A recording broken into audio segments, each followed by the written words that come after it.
This will be a first for me. We're gonna get with Josiah. It's 2 degrees below zero here in Fife Lake, Michigan, February 17th, 2021. So this should be a pretty cool shoot. Looks like a beautiful piece of property out here. And we'll watch this process. 2 below. What'd you have? You had to get a new part for that yesterday. Starter. A new starter yesterday. Yeah, the starter locked up. Alright, he's got coffee in there. That's probably the most important thing. Saws, shovels, pickaxes, something to bury somebody. Oh, yeah. See, Josiah's like most people. They don't really care. They run a Husqvarna and a Steel. And then is it the only time of the year Josiah uses canola oil? And no, we're not cooking flapjacks out here. And is that still, it just runs a little easier during the winter so it's not freezing as much? Or? No, this is for because we're in the swamp and there's the water's in there. Oh, so it's keep. So we don't want to get all that oil, that bar oil in the creek. Yeah, okay. In the water, because okay. There'll be rainbows and that oil all over there for years to come. And yeah. So, you know, if we were out in the hardwoods, we wouldn't care so much. But since we're in the swamp, in the creek, so it's just keeping the water clean. Yeah, that's all. My dad, that's what he says to do, so that's what we do. You know, and I agree, because later on you'll come back, you'll see the oil in there. You know, so hey, we'll do our part. You know, and the canola, it works. Yeah, and it works fine for bar oil. You know, either canola or vegetable oil. The olive oil tends to freeze easier. So it's nice when it's close to home. Yeah. Like uproot. Okay. See how it's uprooted. So just take it, and then like this one right here is leaning, and yeah, that one's leaning. I'm allowed to take it. Not sure if I'm going to or not. Right. But it's an example of something you may take. Yep. Yeah, I mean, the you're gonna take. landowner told me I could take ones that look like that, but most of the time they're down like this. Right. You know. Just complete down. Just completely down. There's. You know,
guys use a stick, but I like the tape measure. How long do you like to go? 100 inches, that's 8'4", so there's a couple inches on each end to square them up. Okay. If it's straight, we'll go 10'4", 12'4", but okay. You know, most, it depends, you know. 8, 10, or 12 feet, depending depending on the curves. Yeah.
So are these skis off of a axle ski? Yeah, downhill skis that we attach to the bottom. This is a little bit. I want to see you take that down Carly's Hill. Yeah, you fly. We put a little bit of wax on the bottom, and yeah, see how slippery it is. I mean, it's just. Yeah. This is a little bit newer sleigh that my dad probably wouldn't approve of. Usually we use 3x3 Yeah. for the runners and a 4x4 for the cross piece, but I had this wood laying around and I made it and it's been holding up. So All right. I mean it's not as strong as it's supposed to be, but it's working, you know. So how many trees in a year do you kind of average pulling out? Do you kind of guess? Well, on a good season we get about 20 pulpwood cord. 20 pulpwood cord. So that's a couple semi-loads. Wow. You know, that's, okay. That's me. Sometimes my dad helping. And then you're basically pulling down blowdowns and dead stuff. Yeah. Sometimes there's some standing dead. Yeah. And mostly it's blowovers. Yeah. And then this is really, it's not invasive at all because I mean we're doing it on frozen ground. It's not rutting it up and all that. Super low impact. That's the beauty of the winter time. Like yep.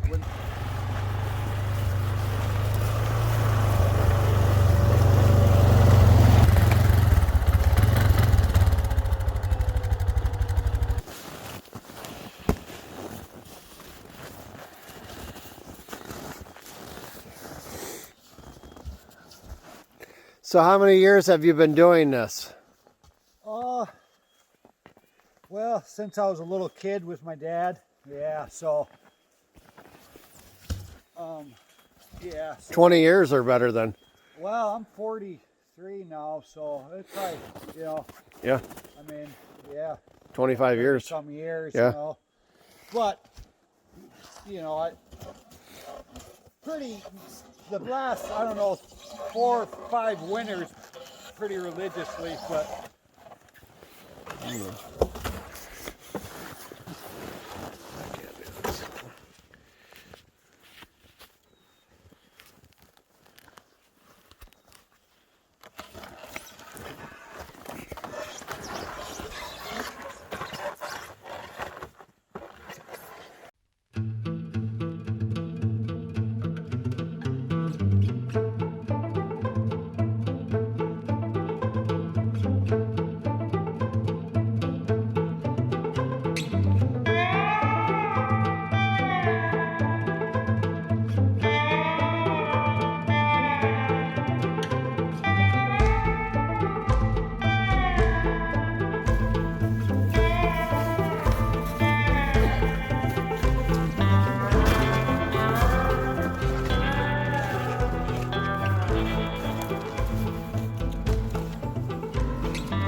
It's a cool operation you got. It's neat.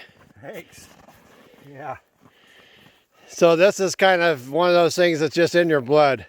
Yeah, because, well, when I was a kid, my dad did this.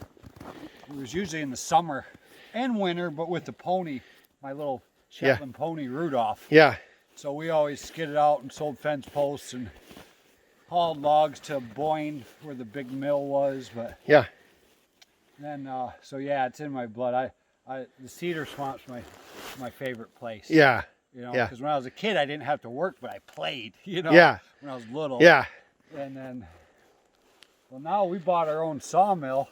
Yeah. So keep it going, Yep. Keep the cedar business going, and I love cedar because it's in the Bible, Yeah. Yeah. and and the cedar, cedars of Lebanon, and the voice of the Lord breaks the cedars for us, and just just they're so majestic, and and they don't rot, so they're just they're just, they stand like they stay for what Earth is. It stands the test of time almost. I mean, I've cut cedars that have been laying there for 25 years.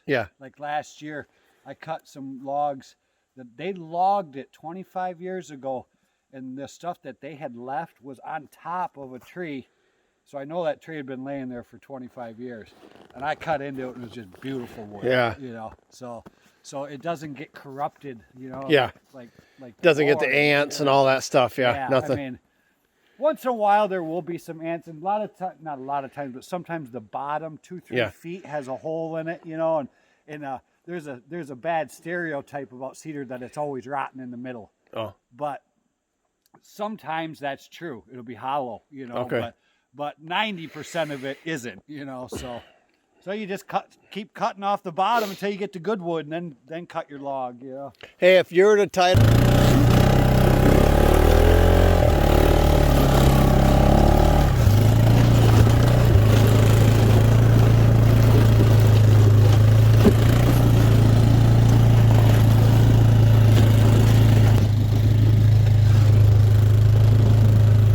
Right on the cedar log.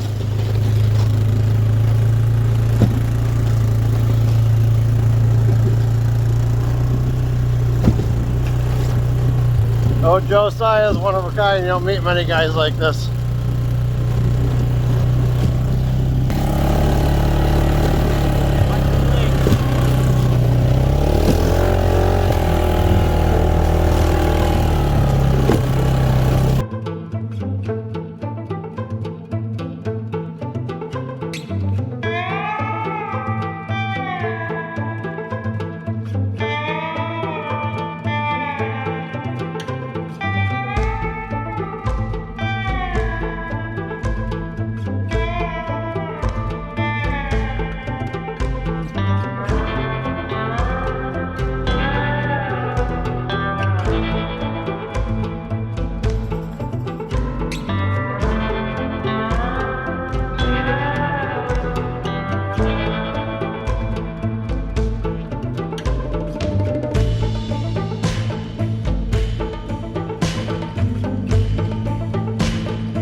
At this little cabin Josiah built. This is a 10 by 12, 6 foot off the ground, and we'll see the.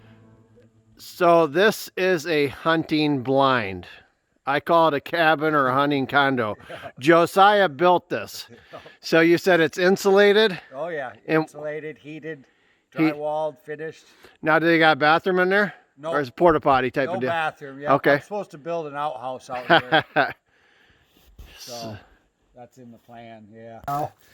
So this hunting blind has a solar system, so there's solar panels on top. Yep. And that runs the lights and whatnot? Yep, it's basically just for lights, or if you want to plug your cell phone charger in, or whatever you want. It's full on power. It's we got the batteries up in storage right now, but now who deep cycle batteries. Who did this solar stuff? I did. Yep. This guy is the jack of all trades. Yep. He is the Jedi master. Well, I'm waiting to find Yoda out here to get my final training. He was explaining some of the chaga he was seeing. So explain what the chaga is. What do you look for, and then what do you do with it? Oh, okay, yeah. Well, the chaga is it's actually a mushroom that grows on birch trees, white birch mainly, but and I read that it was where the tree was wounded and then it Heals back. itself. Yeah. So, but over in Asia, they got some. They love it, and they say it's like some healing.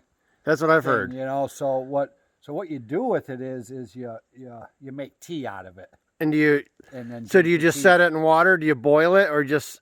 Well, probably the right way is to like grind it up, get Okay. it powder form, and make your tea out. My dad just puts a chunk in his coffee, and calls it good. Okay. You know, but What's the flavor? What would you not say? really much flavor. You know. Okay. There really didn't have much flavor to it when I drink it. So what are you seeing then? So if you look at that birch tree right there, not that one that's down, but This one go that- up about 15 the black spot? on the inside. Okay, so do you scrape it down to flush to the tree? Yep. Take your hatchet or whatever and Okay. chop it off of there. Don't hurt the tree if you can help it. Right. And then get that, and that chunk will come off of there. Okay. Then you got a huge chunk of chaga. How much of that do you put, like a spoonful in your coffee or a spoonful? I mean, like. Yeah, just my dad puts a chunk about the size of a golf or a half of a golf ball or something. Just Okay. like a medium little chunk in his coffee. I'll have to try it sometime. Just, Autumn, you like your tea. You're going to be trying some chaga. You'll be like the guinea pig for this. yeah, supposedly you'll be healthier, Yeah, I've heard it's good for you. I think inflammation, or I'm not, super healthy. Okay. But Yeah.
we're gonna do, we're gonna set up a bridge real quick. Get like one end at a time, maybe. All right, now I'm gonna come help.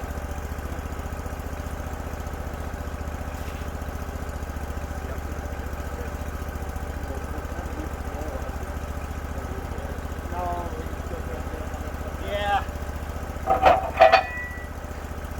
Yep. As it rolls its way up, it's going to gain ground that way, so we're going to try to pivot it once we get it reached onto that one. Whoop. Lost it. That's all right.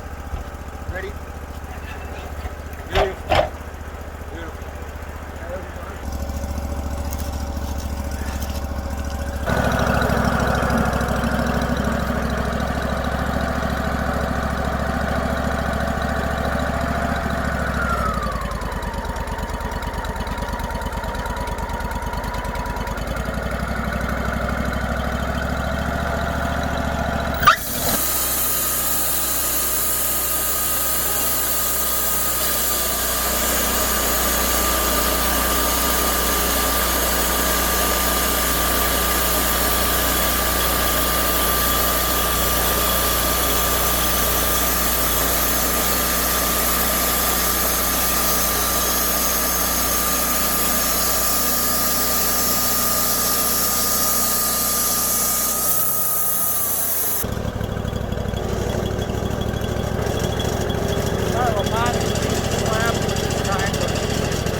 Got some pretty grains in that. Yeah, it usually don't quite look like that. Really? It had some That's the waterlogged stuff. That's frozen wood. That's what I was wondering. Yeah. That's not necessary. I had a feeling because I seen the end. Yeah. I see the ring Where just some separating. water seeped in there? Yeah, yeah. And you get that, and usually we keep cutting until that goes away. Okay. With the chainsaw. Yeah. You know, it's like, cut another chunk off, cut another chunk off. I'll have 10 chunks of wood laying there, and then I'm getting the good wood. But it's still, I will find out when it dries if it cracks apart. Hope not, because I figure these are worth almost 20 bucks a piece. Really? And we just got 10 of them. Yeah. So we just got 200 bucks for that Right. log. Wow. You know. Yeah. We need to know what it takes for us Yeah. to get it on the sleigh. Oh, sure, you know? sure. I mean, Yeah. it ain't that bad because Yeah. you can. We didn't do a video of the hand sleigh, but you get that thing on there like a big log like this. Yeah. We wouldn't just, we'd get Yeah. the hand sleigh right up to it, roll it onto the sleigh. Yeah. Now it's slippery. Yeah. A kid could pull it along. Oh. It's level, Yeah. you know. Well, maybe not a kid, but pulls it right along, you know, just Yeah. real easy. Yeah. Get it over to the big sleigh, roll Right. it from sleigh to sleigh, so you never really. But yeah, I mean, It's a lot of work that goes into it. yeah, yeah, there is. But you should get a shot of the lumber, you know. Go with it.